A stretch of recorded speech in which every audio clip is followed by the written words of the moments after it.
Papai. Obrigado, Espírito Santo. Obrigado, meu Deus. Como é bom, Espírito Santo, sentir tua presença. Quantos estão sentindo a presença do Espírito Santo neste lugar? Aleluia. Fortalece os nossos corações, Espírito Santo. Fortalece a nossa vida, Espírito Santo. Quebra cadeias essa noite, Espírito Santo. Oh, Espírito Santo, nenhum poder das trevas tem legalidade sobre a nossa vida, Espírito Santo. Essa igreja é tua, Espírito Santo. Nossa vida é tua, Espírito Santo.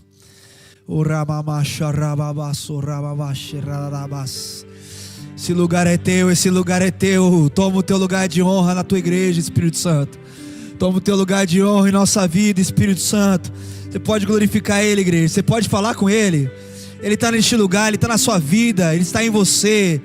Aleluia, aleluia. Oh papai, há uma doce presença neste lugar, uma doce presença neste lugar, há um doce espírito neste lugar. Constrange-nos, Espírito Santo, constrange-nos, Espírito Santo. Constrange o nosso coração a Ti. Aleluia, aleluia. Obrigado, Espírito Santo, obrigado, Espírito Santo. Santo, santo, santo, santo, santo. Santo, santo é o Senhor Deus Todo-Poderoso, o Senhor dos exércitos. Yahvé Sabaoth, o Senhor dos exércitos.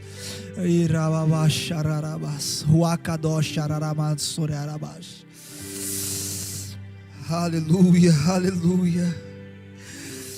Como não se render a Ti, Espírito Santo? É Teu o querer e o efetuar sobre a Tua igreja. Oh Espírito Santo, oh Espírito Santo. Aleluia, santo, santo, santo. Aleluia.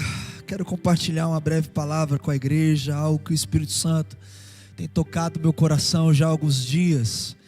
Eu quero falar sobre você tem valor suficiente.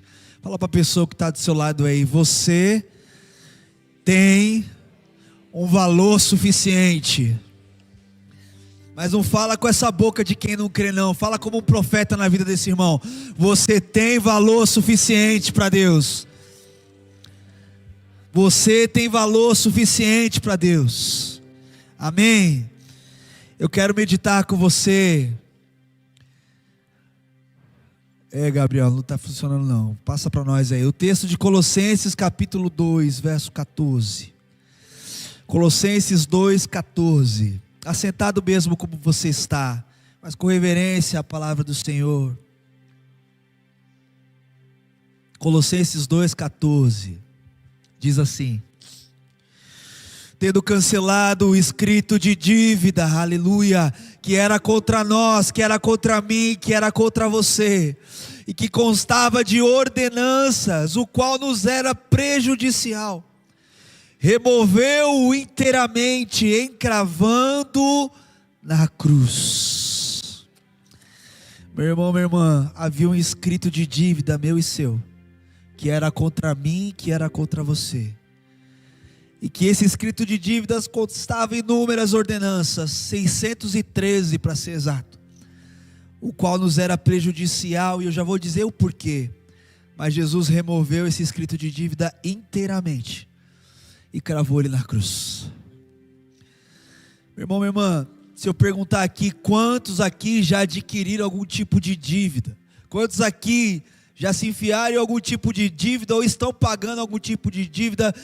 Com certeza muitos de nós levantariam a mão, porque é difícil ficar alguém se levantar a mão se eu pedisse, porque a maioria dos brasileiros amam fazer dívidas. O atual censo diz que 78,3% dos brasileiros, das famílias brasileiras, estão de alguma forma endividadas. E quando nós falamos de dívida,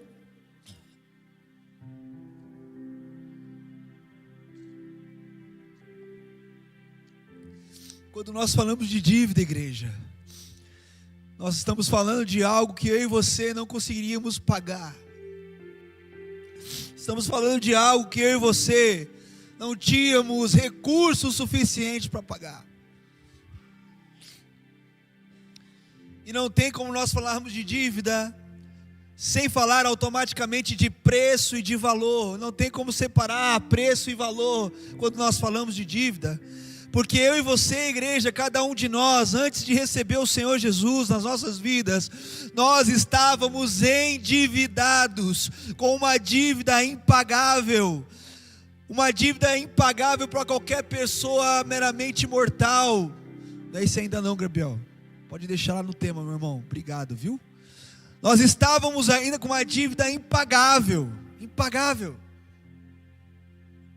Impagável. Nós não tínhamos condições para pagar essa dívida.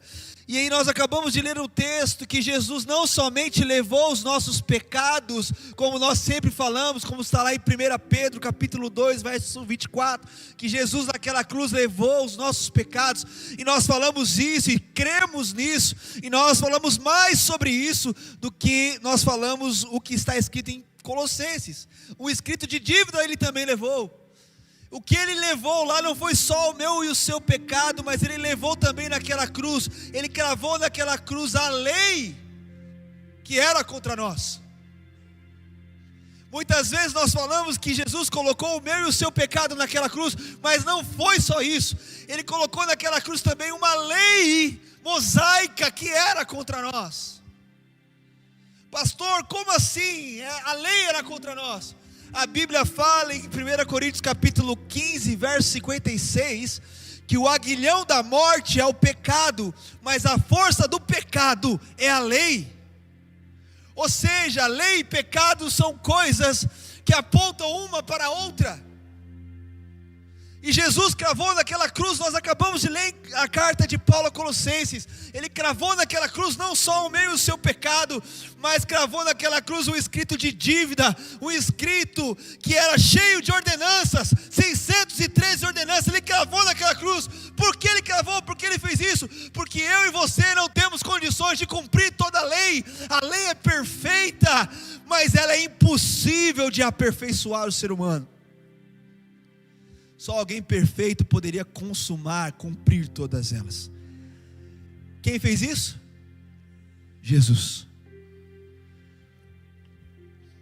Sabe, meu irmão, minha irmã, Paulo vai escrever lá em Romanos capítulo 2, verso 12, que aqueles que pecam sem a lei, porque tem pessoas que não conhecem a lei, aqueles que pecam sem a lei, que não conhecem a Deus e não conhecem a lei, esses perecerão, eles já estão condenados, perecerão. Mas Paulo também escreve que todos que conhecem a lei e pecam, pela lei serão julgados. Pela lei serão julgados. Você conhece a lei, e a lei, repito, não é só os 10 mandamentos, são 613 mandamentos, porque todos os escritos de Moisés têm 613 ordenanças, a Torá tem 613 ordenanças. Sabe, meu irmão, minha irmã, são tantas leis, que se eu e você só conhecermos a Deus e as leis, nós seremos julgados pela própria lei. Porque quem não tem a lei vai perecer já, e quem tem a lei e não cumpre a lei será julgada pela própria lei. Sabe, meu irmão, minha irmã, a gente acha que é Jesus que vai nos condenar se nós errarmos. Mas lá em João capítulo 5, verso 45, a Bíblia diz que Jesus chega para os judeus e fala assim: eu não vim para condenar vocês, eu vim para libertar vocês, eu não vim para acusar vocês.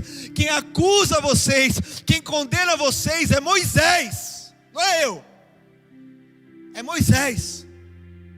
E Moisés representa a lei, as ordenanças que eu e você não conseguimos cumprir. É impossível, meu irmão, nós cumprirmos 613 mandamentos. Às vezes os 10 já é difícil. Quem dirá 613?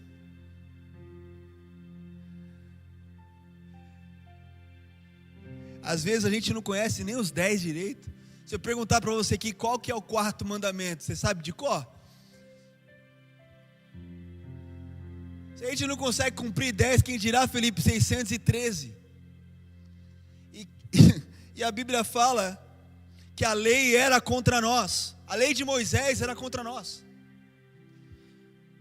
porque é impossível que eu e você cumpríssemos toda a lei. A lei também foi crucificada, nós acabamos de ler aqui, as ordenanças da lei foram crucificadas com Jesus. Agora eu e você estamos debaixo da graça e não da lei. Sabe por quê, igreja? Porque o fim da lei é Cristo. Fala para a pessoa que está do seu lado aí, não há mais condenação. Fala para a pessoa que está do seu lado, Moisés não te condena, Eliseu não te condena, porque Cristo te libertou. Quem está entendendo o que eu estou falando aqui, igreja? Em nome de Jesus. A gente às vezes fica preocupado em cumprir mandamentos, quando o João escreve lá que na nova aliança só existem 2 mandamentos. 1 João capítulo 3, verso 23. Deus só na nova aliança nos deu 2 mandamentos que resumem todos os 613: crer e amar. Eu e você que tem Jesus, nós só temos que se preocupar com 2 coisas, Paulo: crer que tudo que Jesus fez é verdade, e amar, porque tudo se resume nisso. Um novo mandamento vos dou. Por exemplo, os 10 mandamentos diz assim: não matarás. Se você ama o teu irmão, você não vai matar ele. Não adulterarás. Se você ama o teu irmão, você não vai pegar a mulher e o marido dele. A mulher não vai fazer isso, porque o amor vai impedir você de fazer isso. Sabe, meu irmão, minha irmã, o fim da lei é Cristo. Romanos 10, 4 vai dizer isso. Então o ser humano, eu e você, não podíamos guardar a lei por sermos pecadores, e por causa disso nós estávamos debaixo de maldição, conforme Gálatas 3, verso 13. A lei, ela é perfeita, a lei exige das pessoas perfeição.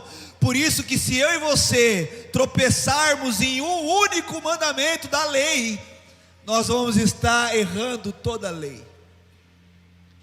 Tiago capítulo 2, verso 19 diz que se você tropeça em um único mandamento, você tropeçou em todos. Então não adianta você cumprir 612 e no 613 você falhar, não valeu de nada. Certa feita eu vi uma pessoa fazendo uma dinâmica, ela escreveu a tabuada do 9 vezes 1, 9 vezes 2, 9 vezes 3 e até o 10 ela foi lá. Aí ela foi colocando os resultados, mas no primeiro resultado, ao invés de 9 vezes 1 ela colocar 9, ela colocou 7. Aí todo mundo da classe falou assim: professora, você errou ali. Ela: nossa, mas eu acertei 9, ninguém falou nada, só falou do que eu errei. É assim com a lei. Você pode fazer 610, 612, mas se você errou em um, a lei vai te condenar. E a gente não é assim com as pessoas? A gente nunca fala o que elas acertam, a gente só lembra do que elas erram, porque a lei é mérito. Lei é mérito. Lei é justiça própria. Por isso que não tem nenhum justo na lei. Mas na graça, o Senhor Jesus tomou o nosso pecado e nos deu a justiça dele. Sabe, meu irmão, minha irmã, aquilo que ninguém podia fazer, aquilo que eu e nem você podia fazer, Jesus Cristo fez por mim e por você. Eu e você éramos incapazes de cumprir toda a lei, mas Jesus cumpriu toda a lei, todos os profetas, tudo no meu e no seu lugar. Agora o que cabe a mim e você é crer e amar no que Ele fez. O que cabe a mim e a você é levar a nossa mente cativa à obediência dEle, porque aquilo que eu não consigo obedecer, Ele obedeceu por mim. Ou seja, aquilo que falta em mim e você sobra nele. Esdras, o que falta em você sobra em Cristo, irmão. Por isso que Ele nos complementa e Ele nos completa. Sabe, quando nós lemos essa palavra, que Ele cravou naquela cruz a nossa dívida, que era de ordenanças. O que quer dizer isso? Vamos pegar o contexto aqui da Bíblia. O escrito de dívida era uma espécie de lista, igreja, de acusações, de contas, de dívidas que um devedor ele escrevia. Era uma espécie de nota promissória que era feita na própria mão do devedor, que ele reconheceria suas dívidas. Veja bem, eu lembro, eu sou da época, eu não sei quantos são da época da mercearia, que a gente ia vendia na mercearia, lá tinha um caderninho, que a gente pegava as coisas, existia uma confiança recíproca do dono do estabelecimento com o freguês. A gente ia lá e pegava leite, pegava ovo, e ele anotava lá. Quantos são dessa época aqui? Deixa eu ver, né? O pessoal já está se condenando aí, que é mas foi ontem isso, né, gente? Foi ontem. E é mais ou menos isso. Depois, no final do mês, a gente ia lá para fazer as contas e pagar aquela dívida. Era uma espécie de promissório, um caderninho. Na época da Bíblia, na época bíblica, era assim também. Era uma espécie de nota promissória feita não pelo dono do estabelecimento, mas por aquele que estava devendo. E era como uma promissória assinada pelo próprio devedor. Quando a Bíblia fala que ele pegou o escrito de dívida, Jesus pegou tudo aquilo que era contra mim, tudo aquilo que era contra você, pecado, acusação, maldição, a lei, e ele colocou naquela cruz essa dívida que era minha e essa dívida que era sua. E aí a Bíblia vai falar que ele fixou essa dívida na cruz. No período bíblico, quando se cancelava uma lei, quando se cancelava um decreto, ou quando se prescrevia esse decreto, todo decreto, toda lei, quando era cancelada, era fixada numa espécie de tábua, ali com um cravo. Quando se cancelava uma lei, quando se cancelava algo, era colocado numa espécie de madeira, e ali era pregado aquilo com um cravo, para que todo mundo que passasse visse, olhasse que aquela lei foi cancelada. Na cruz, meu irmão, minha irmã, Jesus foi crucificado, e ele crucificou com ele a lista de dívida que eu e você tínhamos. Todas as acusações que pesavam contra mim, pesavam contra você, foram apagadas na cruz de Jesus Cristo. Meu irmão, minha irmã, ele pegou o escrito de dívida que era contra nós, ele anulou, ele rasgou, ele cavou na cruz, e ele bradou bem alto: está consumado. Em outras palavras, ele disse: está pago, eu paguei a tua dívida, eu paguei a sua dívida. Sabe, irmão, não foi pastor nenhum que pagou a sua dívida, não foi bispo nenhum que pagou a sua dívida, não foi igreja nenhuma que pagou a sua dívida, foi o próprio Senhor Jesus Cristo que pagou a sua dívida. Homem algum teria poder ou dinheiro para fazer isso. Ele disse: tetelestai, está pago, está quitado, está consumado. E eu e você, igreja, estávamos totalmente endividados, a ponto de nós não termos como pagar, a não ser com a nossa escravidão. Como que era pago dívida quando a pessoa não tinha recurso? Com a escravidão. Antigamente, Flávia, quando a pessoa não tinha recurso para pagar a dívida, ela tinha que se tornar escravo do seu devedor, do seu credor. Sabe, irmãos, vocês conhecem muito bem o Antigo Testamento. Se nós pegarmos o texto daquela mãe que ia perder os seus 2 filhos para os credores, lá de 2 Reis capítulo 4, que o profeta Eliseu vem na vida dela e manda ela encher talhas para pagar a dívida. Quantos lembram desse texto? Esse texto ele aponta para Jesus Cristo, porque os 2 filhos apontam, um para o pecado e o outro para a lei. E o profeta Eliseu, ele é um tipo de Cristo, porque eu e você, meu irmão, nós estávamos como essa mãe desesperada, porque nós estaríamos perdidos, porque nós perderíamos para o pecado e para a lei. Mas se levantou um profeta que é maior do que Eliseu, do que Elias, na minha e na sua vida, meu irmão, chamado Jesus Cristo. Ele não era só profeta, ele é Senhor, Rei dos Reis, o Cristo da minha e da sua vida. E Ele nos ajudou a pagar algo que nós não conseguiríamos pagar, nem enchendo talhas.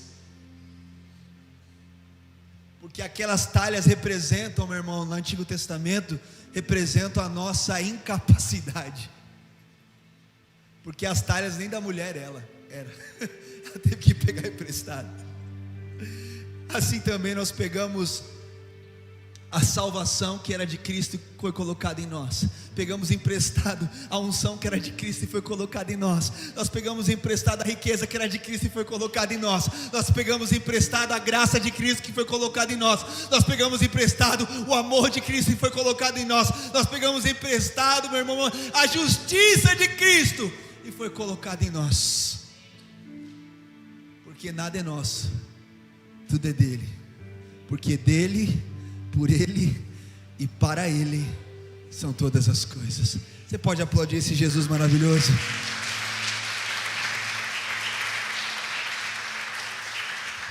Então quem não consegue pagar a sua dívida se torna escravo do credor. Eu e você, cada um de nós éramos escravos da lei e do pecado antes de Jesus. Na nossa vida, antes de Ele, nós temos o reconhecimento e a crença que Ele pagou a nossa dívida e Ele nos comprou para si. 1 Coríntios capítulo 7, verso 23 vai dizer que por preço eu e você fomos comprados. Para quê? Para nunca mais nos tornarmos escravos de ninguém. Fala para a pessoa que está do seu lado aí: não seja escravo de ninguém. Você foi comprado. Meu irmão, minha irmã, talvez isso não faça nada na sua vida ao ouvir isso, que você foi comprado. Mas presta atenção, você já não é mais de você mesmo. Você não é de você mesmo. Igreja, você não pertence mais a você mesmo. A sua vida, depois que você aceitou Jesus, não é mais sua. Você não pertence a si mesmo. Cadu, você não pertence mais a você mesmo. Você se tornou um mordomo da sua vida, porque a sua vida é dele. Você só administra, mas a sua vida é dele. Porque por preço você foi comprado. Meu irmão, minha irmã, Jesus pagou um preço alto por mim e por você. Ainda assim, mesmo sabendo de tudo isso que a Bíblia diz para nós, a gente acaba cometendo alguns erros ainda. Eu falo porque eu também já cometi muito desses erros. O primeiro erro, aí você pode colocar, Gabriel, por favor. O primeiro erro que a gente comete é achar que a gente não tem valor nenhum. Você não vale nada. Quantos já ouviram isso na vida? Você não vale nada. E pode parecer estranho essa frase, você não vale nada, mas essa frase é dita para outras pessoas. Essa frase, você não vale nada, você não vai dar em nada, você não vale um centavo, você não vale o que você come, e aí por aí vai. E isso é dito para outras pessoas, e às vezes é dito até contra nós mesmos. Às vezes você diz isso para você mesmo: ah, porque fulano não conseguiu me dar o valor que eu tenho. Ah, eu não estou prestando para muita coisa mesmo. Talvez ele tenha razão. Talvez você tenha ouvido isso do diabo, de outras pessoas, seja lá de quem for. E a gente comete o erro, sabendo que Jesus pagou um preço por mim e por você, achando que a gente não vale nada. E as pessoas dizem, talvez já disseram isso para você, como já disseram para mim, que eu não ia dar em nada. Se você acreditar nisso, meu irmão, minha irmã, você estará pecando contra o Senhor, e acabará se tornando o seu próprio inimigo. Você vai acabar sendo o seu próprio inimigo. Porque, meu irmão, minha irmã, preste bem atenção. Ainda que você não acredite em você, Deus acreditou em você.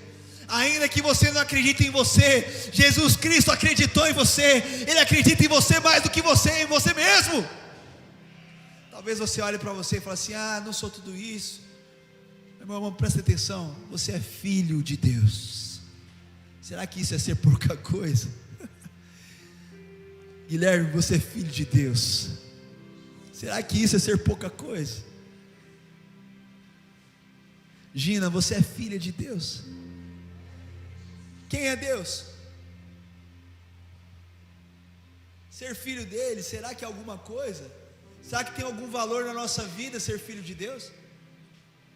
Mas não. As pessoas falam, você não vale nada. O diabo fala, você não vale nada.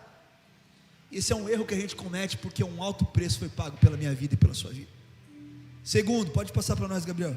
Segundo erro que a gente comete é não saber diferenciar valor e preço. Muitos de nós nos esquecemos a diferença de preço e valor. E hoje em dia muitos sabem o preço de tudo, mas nem todos sabem o valor das coisas. Muitos sabem o preço de tudo, mas nem todos sabem o valor de quase nada. Sabe, meu irmão, minha irmã, a maior diferença entre preço e valor é que o valor, quando é percebido, não tem preço que pague. Por isso nessa vida, meu irmão, minha irmã, alguns têm preço e outros têm valores. Porque se eu e você percebemos, na verdade, tudo que realmente importa na minha e na sua vida, não tem preço e não tem valor. Se você ama o seu filho, por quanto você venderia ele? Adriele, você ama sua filha, por quanto você venderia ela? Pastor, minha filha não tem valor. Tem valor a sua filha, Adriele? Meu irmão, minha irmã, se sequestrasse a minha filha agora e me pedisse 3 milhões de dólares, eu ia dar a volta ao mundo só para ter ela de volta, porque eu a amo. O que é 3 milhões de dólares para minha filha? Não é nada, eu amo ela demais. Quem está entendendo o que eu estou falando aqui? Sabe, meu irmão, minha irmã, tudo que realmente importa na vida não tem preço, tem valor. Por isso que eu e você, quando entendemos que Jesus pagou um preço por nós, quando entendemos que a nossa vida tem valor, devemos dar valor às coisas que não têm preço. Às vezes a gente fica preocupado em lavar o carro, cuidar do carro, aí a gente esquece de amar as pessoas da nossa casa, da nossa família. Às vezes a gente gasta muito dinheiro, eu sei que isso não acontece aqui, só lá na Praia Grande. Às vezes a gente vê pessoas gastando dinheiros horrores com carro, com coisas, e esquecem de amar pessoas.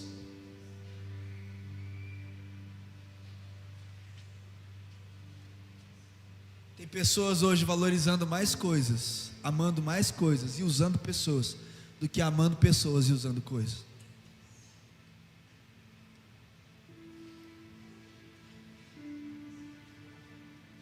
Terceiro erro que nós cometemos,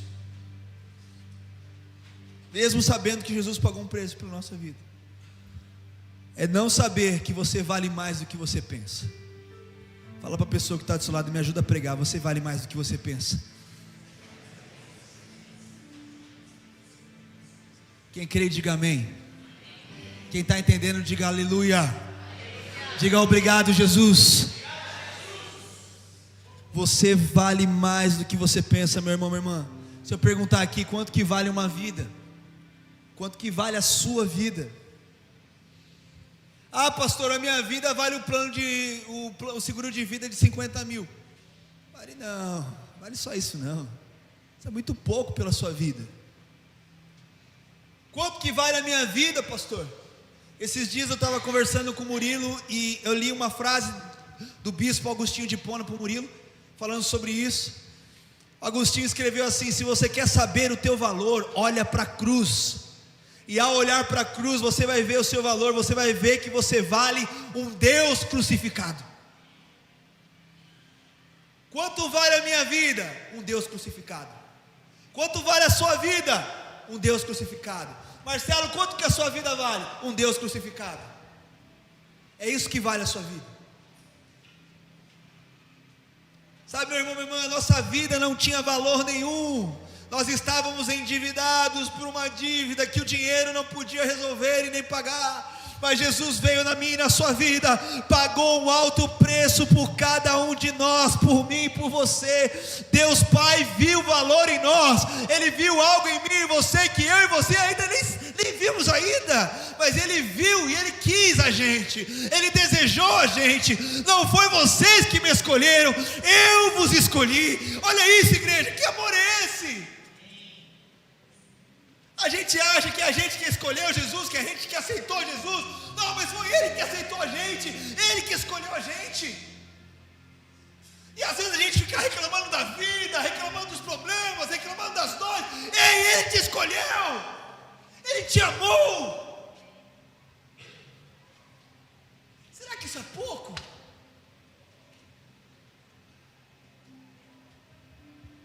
É pouco para você? Um Deus soberano te escolher, te amar, pagar um preço por você, comprar você, é pouco para você isso?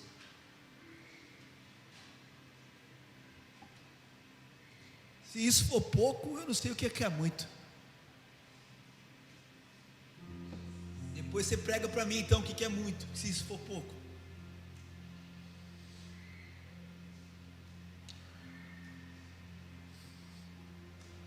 Olha o que a Bíblia fala. Projeta para nós aí, se possível. Mateus 10, do 29 ao 31. Jesus conversando, ele diz assim: quanto valem 2 pardais? 2 pardais não valem 2 moedas? Portanto, não tenham medo, vocês valem bem mais do que muitos pardais. Ele não disse vocês valem mais do que 2 pardais. Ele disse vocês valem muito, muito mais do que muitos pardais. Jesus está dizendo para mim e para você: vocês valem muito para mim. Sabe, meu irmão, minha irmã, Deus cuida de mim, de você, nos eventos mais insignificantes. A Bíblia também vai falar assim, vai citar sobre a queda de cabelos, né, lá no Mateus 10, verso 29, 31. A queda de cabelos, é Deus que deixa cair cada cabelo, Ele sabe cada cabelo que cai da sua cabeça. Ele vai falar que Ele alimenta os passarinhos, os pardais, e os pardais não acumulam riquezas. Lá no Mateus 6, Mateus 6, 25, Deus deixa claro que a nossa vida vale mais do que o que comemos, e nós gostamos de comer, sim ou não? Quem não gosta de comer bem aqui? Quem gosta de comer bem aqui, levanta a mão. E a gente gosta de comer bem, sim ou não, igreja? E aí Jesus fala: você gosta de comer bem? Eu gosto. Você vale mais do que você come. Hoje eu fui abençoado, cadê a Silvana? Hoje eu fui abençoado pela Silvana e pelo Samuel. Fui comer uma picanha lá, olha aí, gente, que bênção de Deus. Me chamou para comer uma picanha lá. Picanha está caro. Picanha está caro. Eu me senti lisonjeado. Falei: oh, Deus maravilhoso. Tá fácil para ninguém. Comer picanha é luxo. Hoje eu luxei, olha que Deus maravilhoso. Mas olha que maravilha maior ainda, é Deus olhar para mim e para você e falar: você vale mais do que o quilo da picanha, você vale mais do que você come. Quem não gosta de se vestir bem? Tem pessoas que amam usar roupa de grife, de marca. Eu estou falando de marcas originais e não piratas nem xing-ling. Tem pessoas que gostam e gastam horrores com isso. E Jesus fala assim: você vale mais do que você veste. O seu corpo vale mais do que o que você veste. Quem está entendendo o que eu estou falando aqui? Irmão, você vale mais. Para Jesus você vale mais. Para Deus você vale mais. A sua vida tem valor. Mas o que comer, o que beber, nada disso vale mais do que a sua vida. E o valor da minha e da sua vida não está naquilo que a gente compra. O valor da minha e da sua vida está no fato de que eu e você, nós fomos comprados. Eu vou repetir isso: o valor da minha e da sua vida não está naquilo que a gente compra ou consegue comprar, porque hoje as pessoas dizem que você vale o que você tem, mas para Deus você vale o que você é. Você não vale o que você compra, você vale pelo que você foi comprado. Eu não estou falando aqui que é errado a gente ter as coisas, é pecado adquirir riquezas, não estou falando isso, mas você não é isso, você é mais do que isso. Deus, quando olha para você, não olha para o que você tem, olha para o que você é. Deus, quando olha para você, não olha o que você tem de posses, de bens, e o que você vai deixar para os seus filhos, para os seus netos. Deus olha o Cristo que habita em você.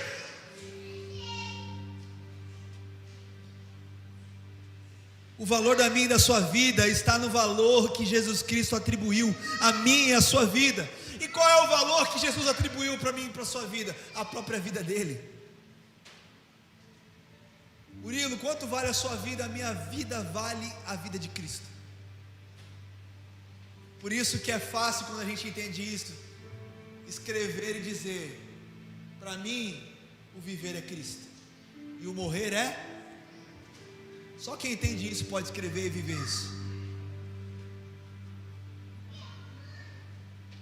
Meu irmão, você tem noção que você foi comprado? Você tem noção que a sua vida valeu a vida de um Deus crucificado? Você tem noção, meu irmão, minha irmã, que a sua vida não gira em torno do que você quer, do que você deseja, dos seus planos, dos seus sonhos pessoais, mas gira em torno de Cristo? Você tem noção que Deus não nos chama para ser filhos mimados, Deus nos chama para ser filhos amados? E que a maior dificuldade da igreja é se sentir amada por Deus, porque amar Deus é fácil, porque a gente paga coisas religiosas para mostrar para Ele que a gente ama. Mas meu irmão, minha irmã, a gente tem uma dificuldade muito grande de se sentir amado por Ele.